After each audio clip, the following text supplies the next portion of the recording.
हलकौटा कटारा वागे दिलवे निकाले लाका हलकौटा कटारा वागे अहिलौरी पोट सोना बुरा हो खवारा वागे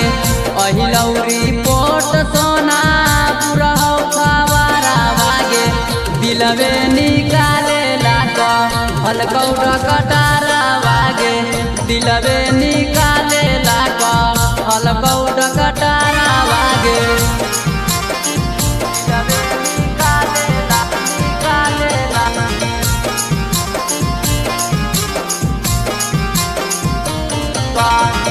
हलकौटा कटारा वागे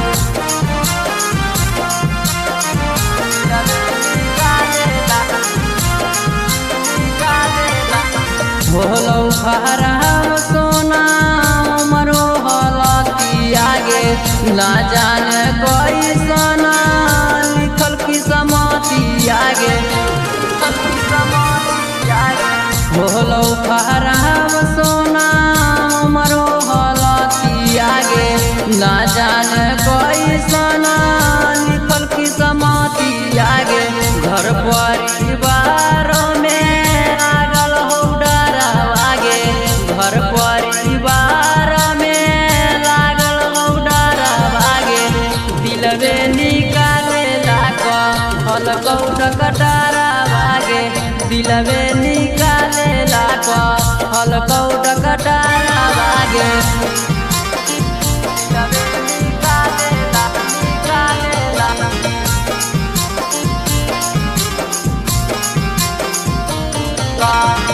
हलकौटा कटारा वागे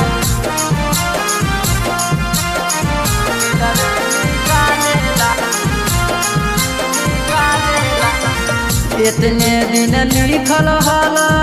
जिए के जिंदगी आगे कवने कलम से लिखी दिल को मोर भागी आगे इतने दिन लिखल हल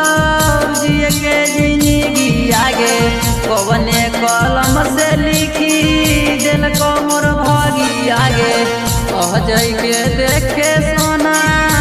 जो चेहरा वागे सुबेश के देखे सोना जो चेहरा वागे